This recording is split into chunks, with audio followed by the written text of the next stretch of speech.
Hello and welcome to Rathod Science Academy. Today in this session we are going to see current affairs of 20th November 2025. Before getting started, I want to make a small announcement. We in our academy we are going to launch new anthropology batch from 25th of November. And if you want to attend this demo classes, please do register. Registration form link is given in description box. Don't forget guys. And if you have any queries regarding this course, you can contact us on this number 8074765513. Don't forget guys. Okay, now let us see the topics of the day first. Actually, in our Hindu newspaper, in the front page of International Edition, I found one image regarding this mist generator. So you may get questions regarding this mist generator in your prelims. So you have to see what is this mist and how we are generating this mist artificially and what are the applications of this mist. You may get for sure a prelims based question guys from your GS paper under Science and Technology. Our next topic is Nitish Kumar to take oath as Bihar's Chief Minister for record 10th time today.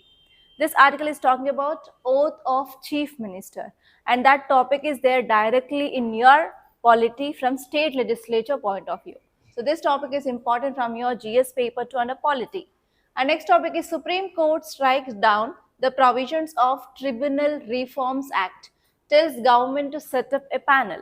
So this article is talking about one important topic in your polity, that is tribunal. So here we have to see about constitutional provisions regarding these tribunals, what are the challenges faced by these tribunals, and what exactly this Tribunal Reforms Act, what is the background of this case, and what is the present judgment from this Supreme Court. So this topic is again important from GS paper 200 polity. Our next topic is India will become hub of natural farming, science, tradition to lead way. To lead way. This is the statement which is mainly said by our Prime Minister.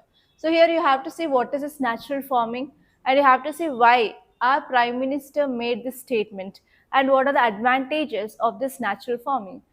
There is a very high chance of getting prelims and as well as mains based question from this topic guys. Our next topic is ISRO test boost strap mode start on CE-20 cryogenic engine. So here you have to focus on what is this cryogenic engine and what are the fields that we are using this in this engine and what are the advantages of this cryogenic engine, and you have to see history of development of this cryogenic engine in India. And this topic is important from your GS paper 3 under Science and Technology. Our next topic is breaking the rules. So this article mainly talking about yesterday's topic, that is ex post facto environmental clearance. It is nothing but retrospective environmental clearances. So this topic is important from GS papers under environment and ecology, now Science and Technology. And next topic is redefining the narrative of TB eradication worldwide. So this article is talking about TB eradication across the world. So this topic is important from GS paper under governance because we are dealing with only India in this article. So these all are the topics that we are going to discuss in this class guys.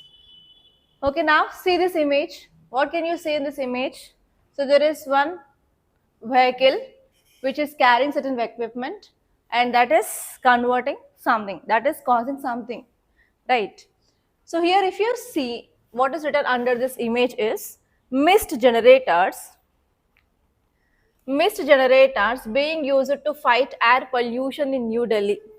The Supreme Court on Wednesday gave the Commission for Air Quality Management a free hand to make any proactive measure to curb air pollution. So as you all know that we are facing this cold wave even in Hyderabad. The temperature is very low, right? So whenever temperature is very low, what happens? Whenever temperature is very low, what happens? There is decreasing of temperature. Because of decreasing of temperature, whether it creates low pressure or high pressure, it will create high pressure because air will become very heavy. Whenever air becomes heavy, what happens? It will exert more pressure on the surface of the earth. So because of this, what happens? It will create high pressure.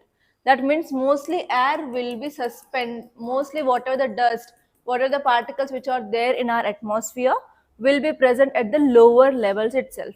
So because of that, what happens? More dust or more pollution we can experience in this winter season. That is the reason why we can experience more pollution. That is the main cause for air pollution, bad air quality in this Delhi now. So now what happened in this Delhi region? Because of very low temperatures, the air pollution further increased. And recently we celebrated certain festivals like Dasra, Diwali. At that time, we breached almost all norms and directives given by government of Delhi and as well as Supreme Court guidelines. That led to further increasing of air pollution in this Delhi region. Okay, so now what happening here is there is very severe bad air quality in this Delhi region. So if you are having very bad air quality, is that good for the environment? Is that good for the humans who are living there? It is very bad for the environment, and even it will be increasing the risk for humans. It will be especially impacting elderly people and as well as young or like children. And even recently certain reports are saying that the pregnant woman who is living in this polluted area, the baby's weight is decreasing, and even premature deliveries are happening in the Delhi region.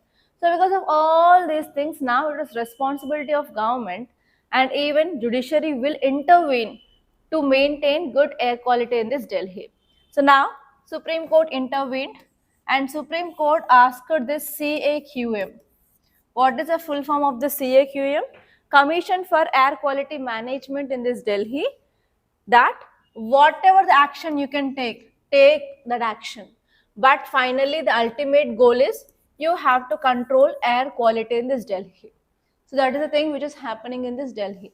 So in this context, now CAQM, they are using this mist generators for the first time. Okay, mist generators. In your geography, you'll come across this fog, mist, these kind of words. So here you have to see what is this mist generator and how it is going to curb this air pollution, how it going to decrease this air pollution in this Delhi region, we have to see. Apart from this air pollution, to control this air pollution, in which areas we can use this mist generators?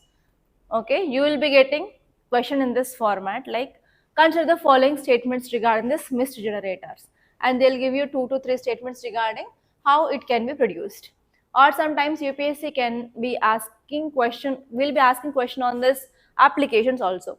They'll be asking like, recently mist generator is used in Delhi to curb air pollution. Which are the following or other applications of this mist generators? They'll give you 4 to 5 and they will be asking you which of the above are right or wrong.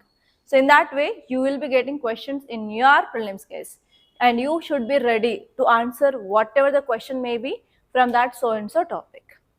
Okay, this article is very important from your environment and ecology, and even we are creating this mist artificially by using certain technology. So this article is also important from your science and technology from GS paper 3 guys. So if you see some facts regarding this mist generator, it is also called as mist maker or ultrasonic fogger or ultrasonic mist generator. Whatever the word, it is nothing but the mist generator only. It is a device that creates fine cool mist or fog by turning water into tiny droplets without heat. Very important point, they will not use heat to make these droplets. It is widely used for humidification, special effects, for decoration purpose, for cooling, and even in agriculture or for disinfection also we can use this technology. And how it works, there will be one tank here. If you see in this image, you can see this tank, green color tank. In that green color tank, they will take the water and they will store the water. And from the nozzle, they will be releasing this water in a very tiny droplets, and the size of this water droplets will be 0.5 to 10 microns. On this also UPSC can ask a question. So very tiny droplets of 0.5 to 10 microns they will release into air. Then what happen? Whatever the dust particles, what are the pollutants which are there in the air, they will come in contact with this tiny water particles. Then what happen? Dust will absorb this water and dust will become heavy. So will this heavy particles will freely suspend in the air?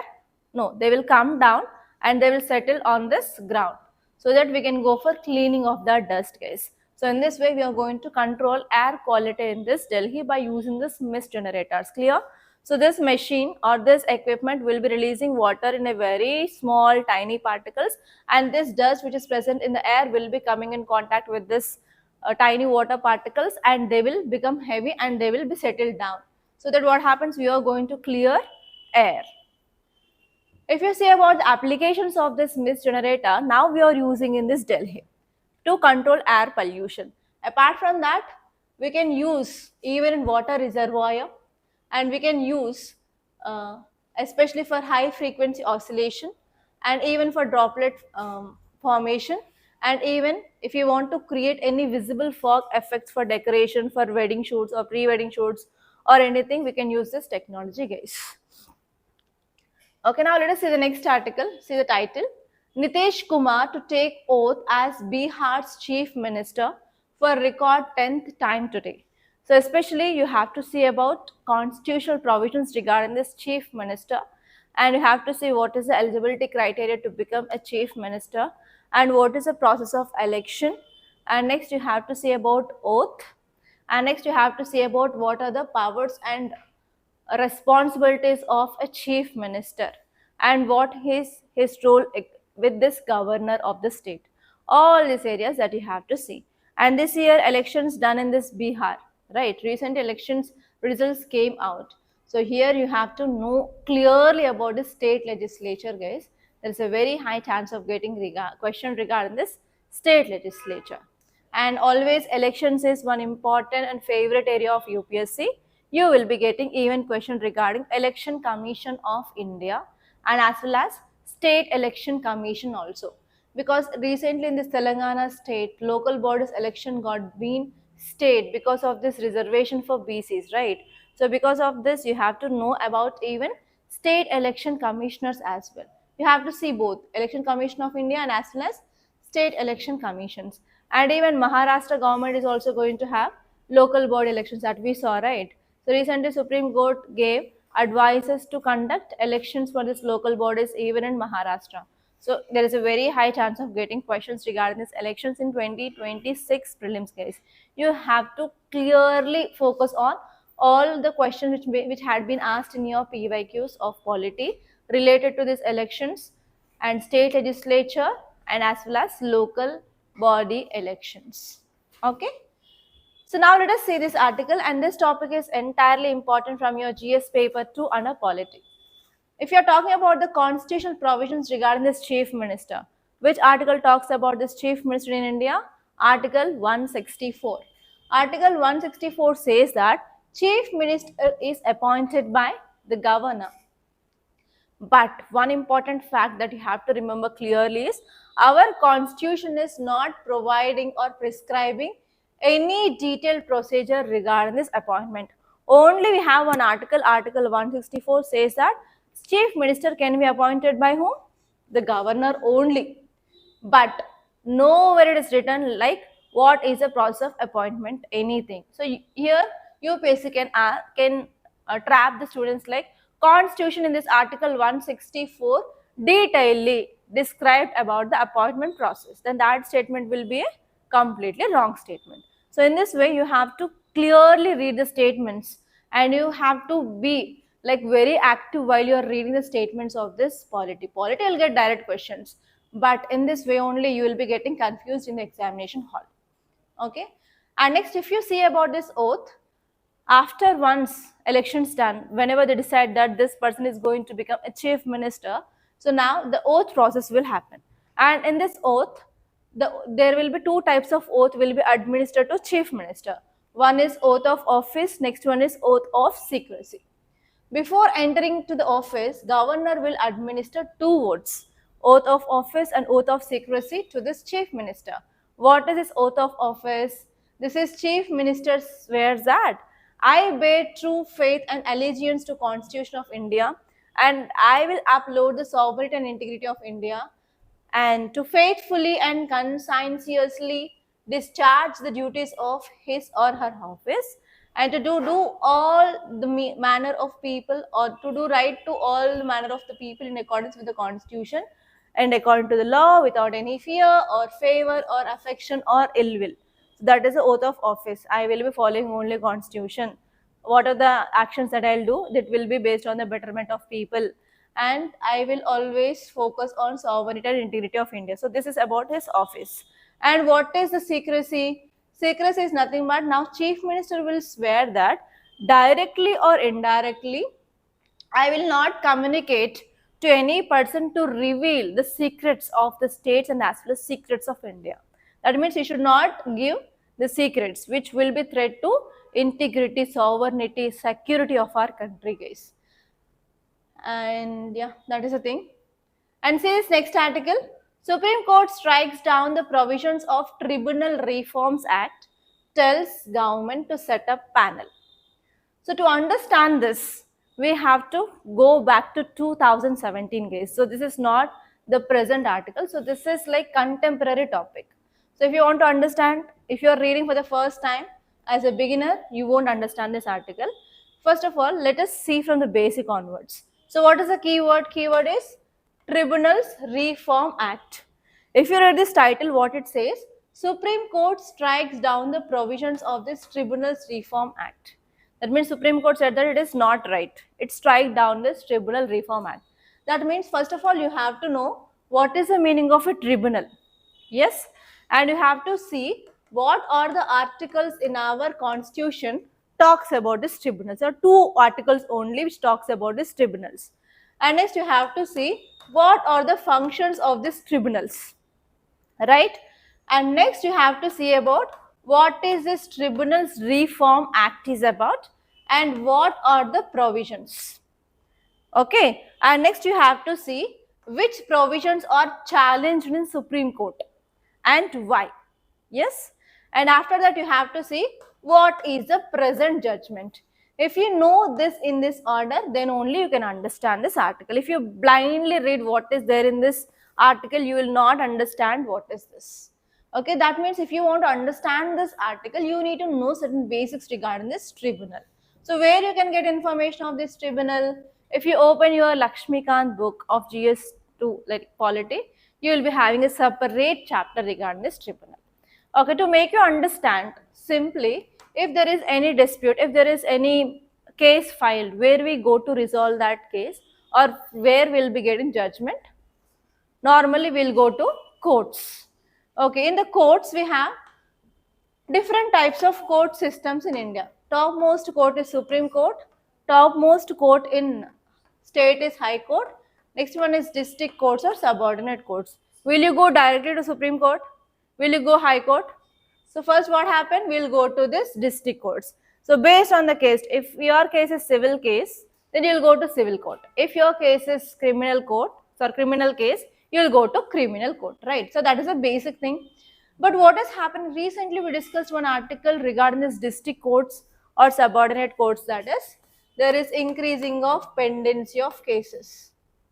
But if you want to get judgment very early, you don't want to wait, then if you go to these courts, will you get judgment as soon as possible? No. And even these courts are getting burdened. Right, on a single judge, what is the burden of cases? 4,500 to 5,200 cases are there at this district level. Is that possible to deliver justice within days here? And even we discussed that what is the average time taken by a civil case to get the judgment? 8 to 10 years. Criminal case 10 to 12 years, right? That we discussed in the recent class. So if you want to get the judgment very fast, is this courts works? No. To decrease the pendency and to improve the justice delivery system, government came up with this concept called as tribunals. And even these tribunals are present in our constitution. Article 323A and Article 323B talks about this tribunals case. Now let us see in detail what is this tribunals. Now you got some idea. Tribunals are also the part of our justice delivery system. Apart from are regular district courts, high courts and Supreme Court. Okay, if you see about these tribunals, tribunals are judicial or quasi-judicial bodies created to handle specific types of disputes, not for all disputes, for specific types of disputes that require expertise or faster resolution of cases.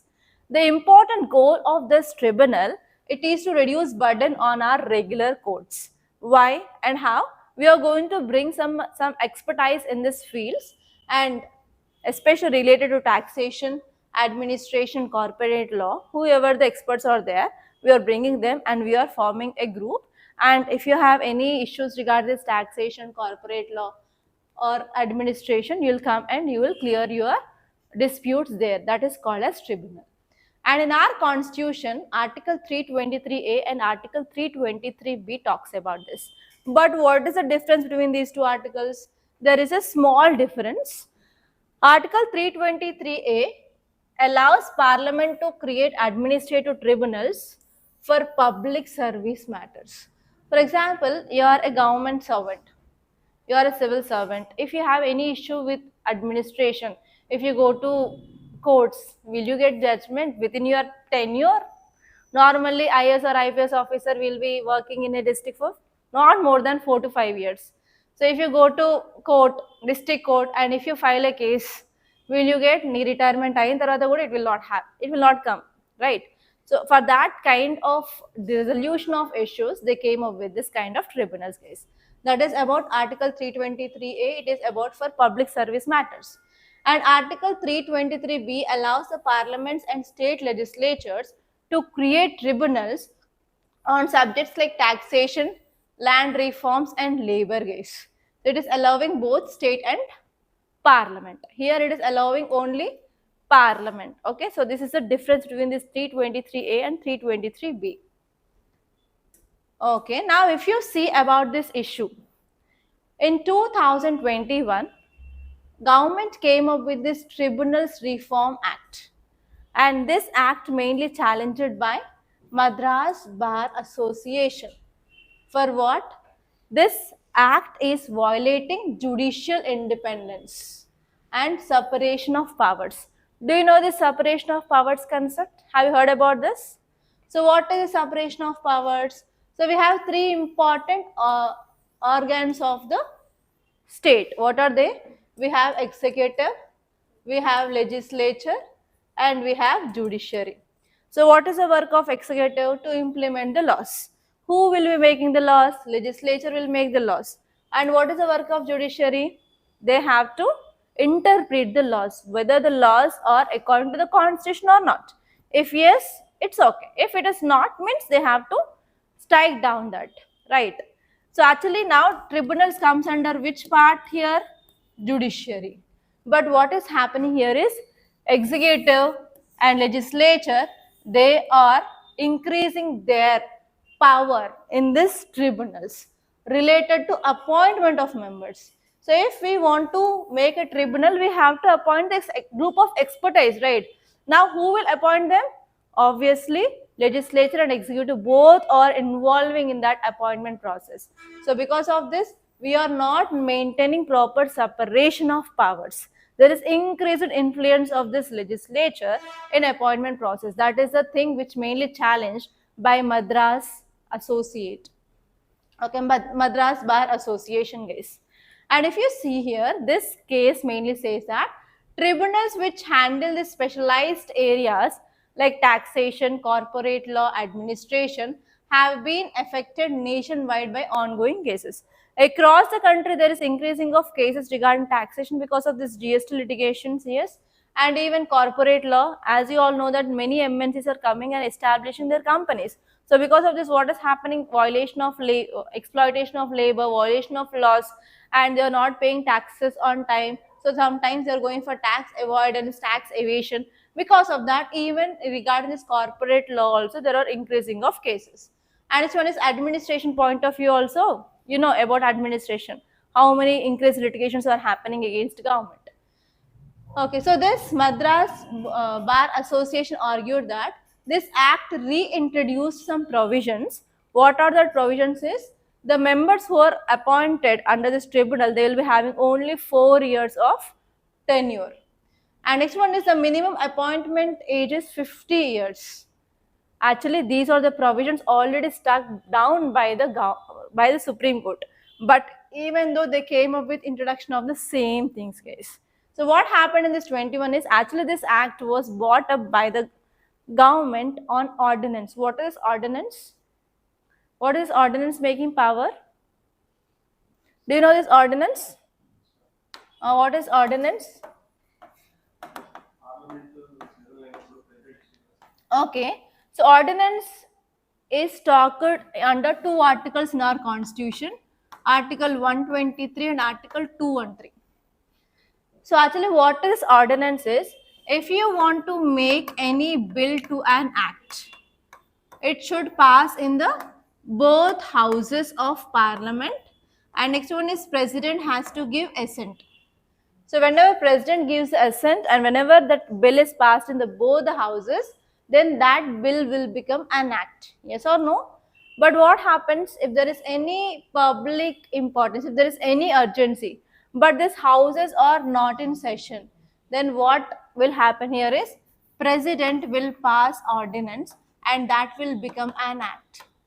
Okay, then what happens after, whenever the houses will be in session, that same act should be introduced in the houses and that should be passed. If that is not passed, again that will be lapsed. Okay, in the same way, not only president but even governor will also have the power to pass this ordinance. Article 123 talks about the power of president to pass this ordinance and to make laws whenever houses are not in session. If that law is very important at that time. In the same way, governor also can make laws if state legislative assembly or state legislative council is not in a session. That power of governor is written under Article 213 of Indian Constitution. So actually what happened was, in 2021, our government of India came up with an ordinance and the center passed that ordinance after once the houses were in session, and that made this Tribunals Reform Act of 2021. So what that act says, that is a 4-year of tenure and minimum age of 50 years for tribunal appointments, and this was made in month of April 2021, and after April, May, June, July, right? In July 2021, Supreme Court struck down these provisions, and Supreme Court said that it is against principle of separation of powers. There is lot of interference of this legislature and executive in this appointment process. And what happened just after 1 month, that is after July, which is the month we'll get? August. So in the month of August, Parliament again passed this Tribunals Reform Act of 2021 by enacting same struck down provisions. In 2021, in July itself, they struck down the provisions, right, regarding two things. First one is why it is 50 years only, and this one is why only 4 years.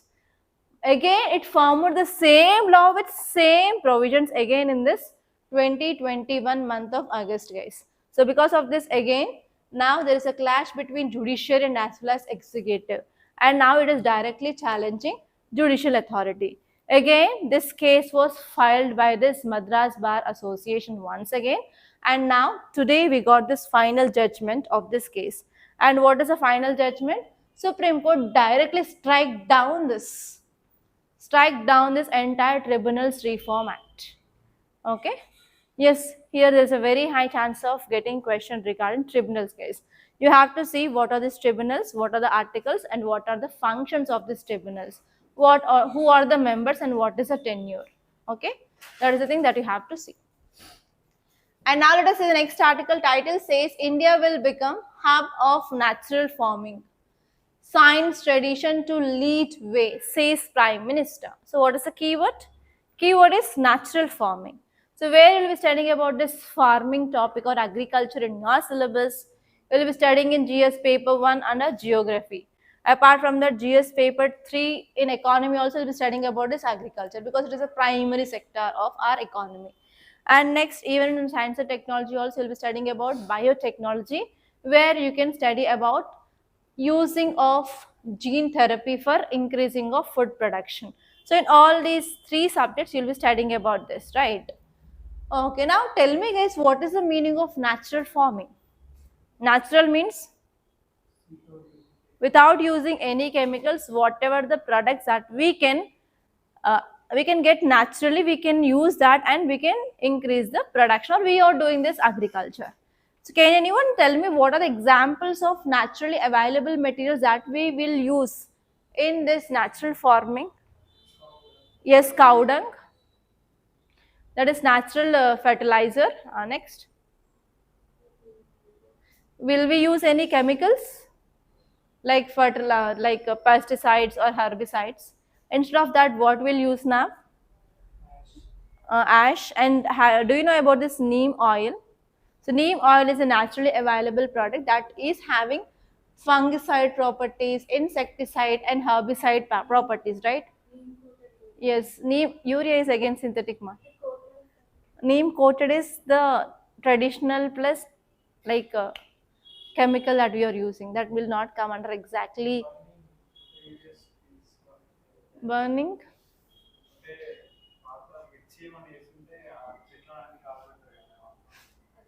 A stubble burning కింద వస్తుంది. Yes, say this article, guys. Indian Prime Minister spoke at South India Natural Farming Summit 2025 in Coimbatore, and he said that India will become the world's global hub for natural farming. It is also called as organic farming or chemical-free farming.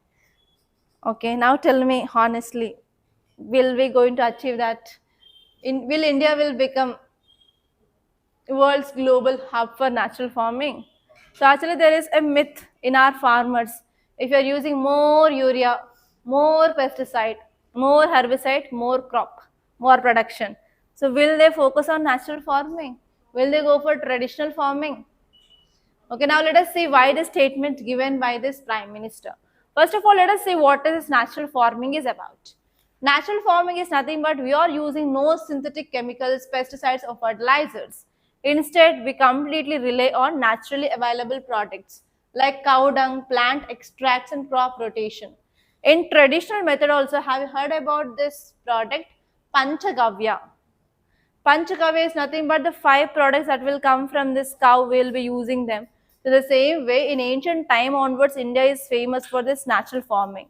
So in between only because of this green revolution, we started using this hybrid variety of seeds and as well as increased use of fertilizers.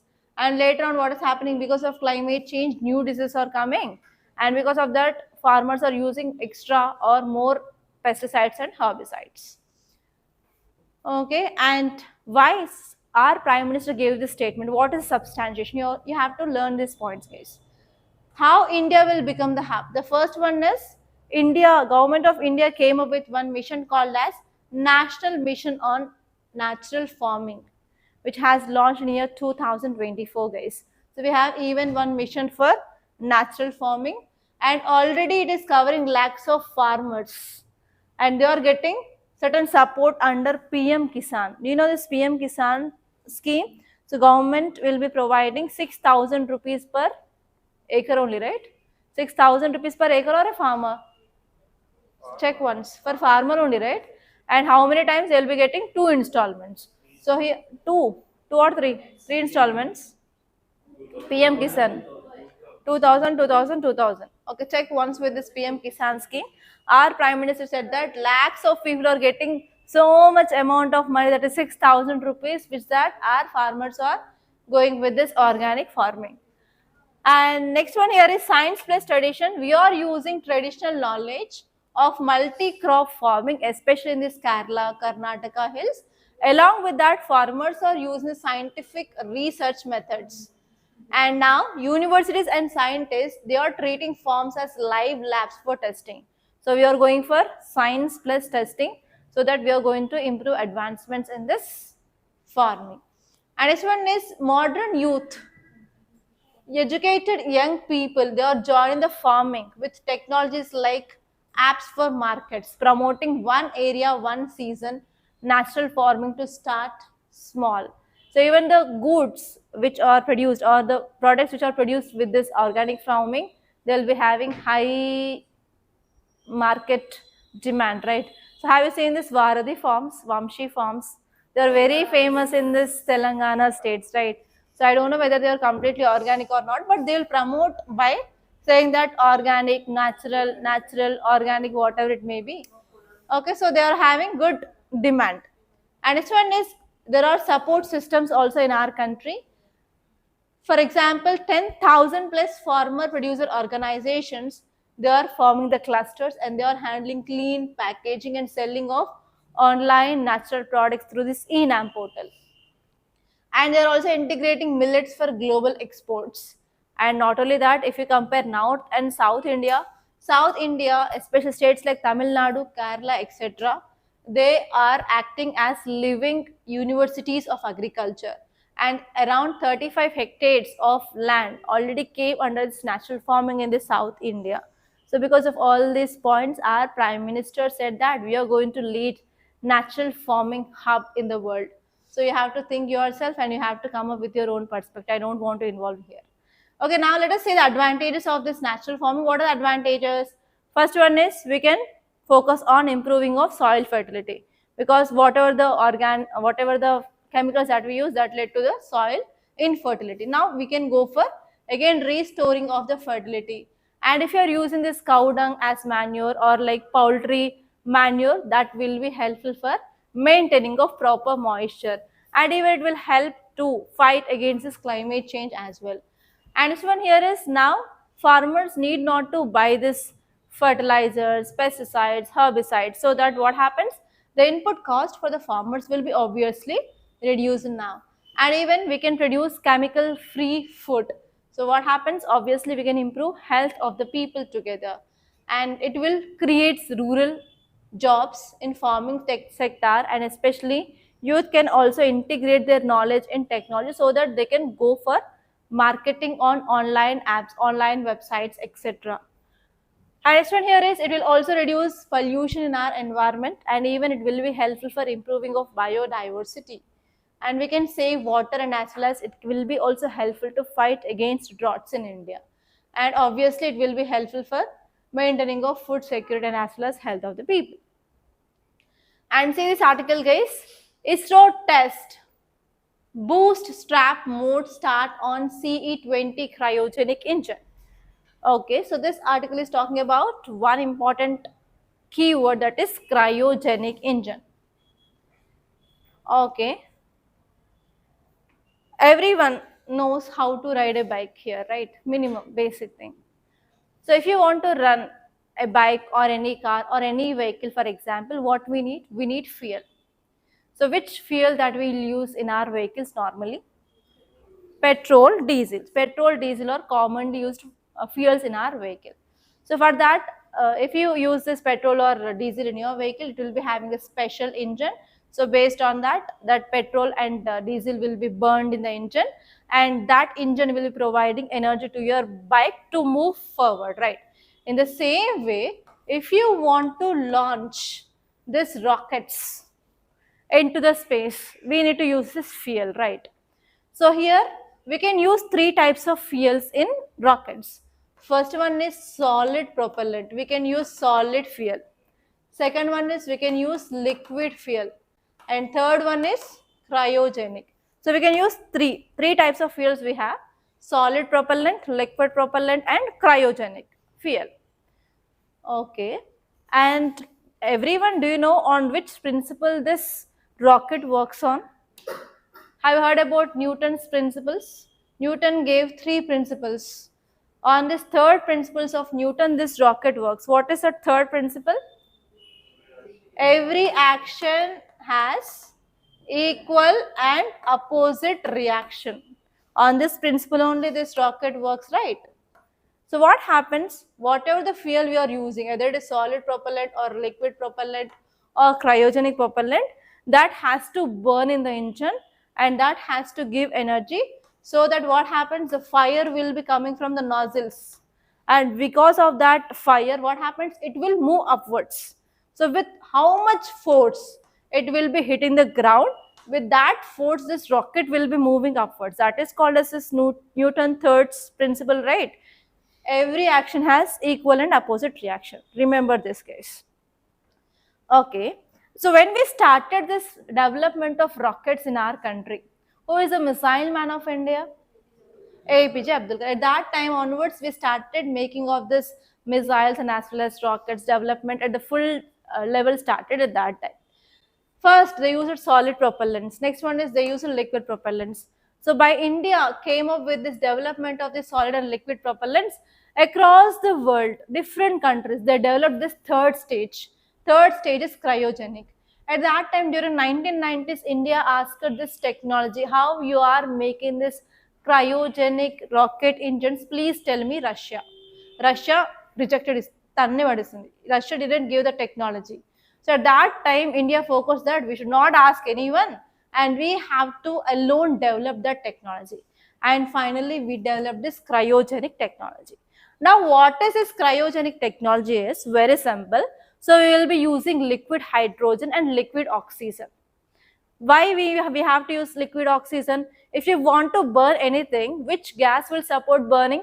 I think in your science, in your 6th or 7th class, you might have studied different experiments. You will be lighting a candle and keeping a jar on it. No oxygen, that candle will put off. Have you did this kind of simple experiments?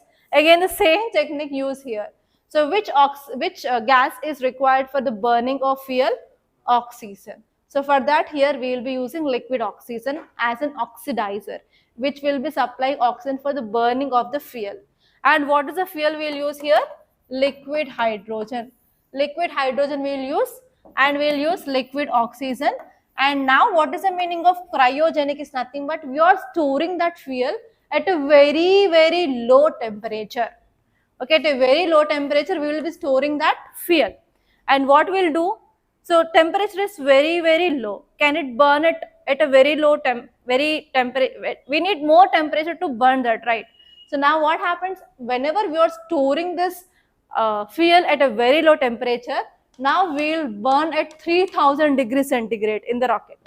So if you are burning at a very high temperature, what happens? Whatever the energy that we'll get will be like very high. So because of this rocket will move at very high speed compared to that of this liquid and solid fuel gas. Okay. So now what is the use of this cryogenic stage or cryogenic fuel is? We can increase the thrush. Thrush is nothing but, have you ever seen this rocket launching videos in the YouTube or in the news? Suddenly they will on the buttons, and what happens? The fire will come to the nozzles and this rocket moves upwards, right? So if you are getting more heat or more strong fuel here or strong thrust here, what happens? Rocket will be moving at a very high speed. That is the main advantage of this cryogenic engine. It will require less fuel and we are heating at a very high temperature. Now the thrust will be more. And especially we have different types of satellites, right? So different types of launch vehicles and different types of satellites. If you see this is Earth, we will be keeping certain satellites on this low Earth orbit. Some will be medium Earth orbit and some will be high Earth orbit. If you want to keep any satellites in this high Earth orbit, we need to have lot of thrust. Rocket, simple rocket, can it reach that? For example, take this example, imagine that you are having a moped, and from your village if you want to come to Hyderabad on this moped, it will take how much time? Is that possible? If you are from AP, can you come to Hyderabad by using this moped? It is impossible. But if you are having like other advanced vehicles, like it may be car or like it may be like race bike, is that possible? Yes. So in the same way, based on the satellites we are launching, based on the area that we have to reach, like low Earth orbit or medium Earth orbit or high Earth orbit, we will be selecting the fuel. Yes or no? If you want to go to tour, will you go blindly? No, we will calculate that which vehicle we have, how much amount of fuel we need. So petrol is efficient or diesel is efficient. Everything we'll think and we will start our tour or journey, right? In the same way, based on the satellite they are carrying, in which orbit they have to place, our ISRO will also take this clear-cut kind of idea and they will be launched. Okay, if they want to reach this low Earth and medium Earth orbits, they will be using this PSLV launch vehicles. So in this PSLV launch vehicles, we will be using only liquid and solid type of fuel, guys. But if you want to go to this higher orbits, it will be not possible to use this PSLVs. Now we have to use this GSLV vehicles. In this GSLV vehicles, we will be using this cryogenic engines, guys. So here, why we developed this cryogenic engines is to keep our satellites in this high Earth orbit. We need advanced launching systems. So that is nothing but GSLV. For this only we are trying since 1990 onwards, we are striving to get this technology. Finally we got this. And in this also we have 3 stages of this cryogenic engine. Have understood what is this clearly? Okay, now let us see this topic. Cryogenic engine, it is a very powerful rocket launch engine that uses liquid hydrogen and liquid oxygen. Liquid oxygen will be acting as only oxidizer to burn that fuel. And we are storing this fuel at a very, very low temperature. And you have to note down this temperature. Liquid hydrogen is stored at minus 253 degrees centigrade. Minus 253, you can imagine at 0 degrees centigrade, water will convert into ice, and see it is stored at minus 253 degrees centigrade, and oxygen is stored at minus 183 degrees centigrade. Okay, because of this cold temperature only, the efficiency of this cryogenic engines will be very high, especially heavy satellites, or if you want to launch missions to Moon or Mars, we have to reach large distance. For this kind of missions, we have to use this cryogenic engines because of its efficiency. And if you see in India, we have famous examples, 3 types of variants of this cryogenic engines. First one is CE20, which is mainly used in GSLV. I said it will be used in only GSLV, right? So in GSLV Mark III, the upper stage is CE20. And we have, in older GSLV engines, we have CE 7.5. And in upcoming for heavier rockets, India is working on this SCE 200. So as of now, we have only 2, and we are working on this SCE 200 for the heavier launcher vehicles in soon. Okay, next one here is the principle how it works. We are storing this fuel at a super cool temperature, right? And we are using turbo pumps. And in this turbo pumps, we are going to push this liquid oxygen and liquid hydrogen into this combustion chamber where this fuel is combusted. And we are burning it around 3000 degrees centigrade. At this 3000 degrees centigrade, what happens? It will produce steam, and it is having massive energy. And this hot gas will be coming out from the nozzle at a supersonic speed. And because of that, it will give thrush. Thrush means this rocket will move upwards. So this is the mechanism how this cryogenic engine works. Okay, if you see about the journey of India's cryogenic development, from 1990s to 2010, India struggled a lot, and even Russia refused to give that technology. And next one is in 2000s, ISRO secretly developed its own project, and in 2014, we had successful Indian cryogenic stage, and we used that especially in this Chandrayaan, also in this OneWeb. So in many missions, we used that cryogenic technology, and in future, we are going to have this ESC, that is semi-cryogenic. So actually, what is semi-cryogenic is nothing but, yeah, we are developing that, means you can also get question on the semi-cryogenic. I'll tell you in short what is a semi-cryogenic. In cryogenic, we are using which fuels? Liquid hydrogen and liquid oxygen, right? In the semi-cryogenic, apart from this hydrogen, we are trying to use this kerosene. Everyone knows this kerosene, right? Earlier in this ration shops, we used to get this kerosene also, 2 liters kerosene, 3 liters kerosene. And everyone might have smelled that kerosene stoves, everything, right? So here we are going to use this kerosene along with this liquid oxygen in this engines. Why liquid kerosene?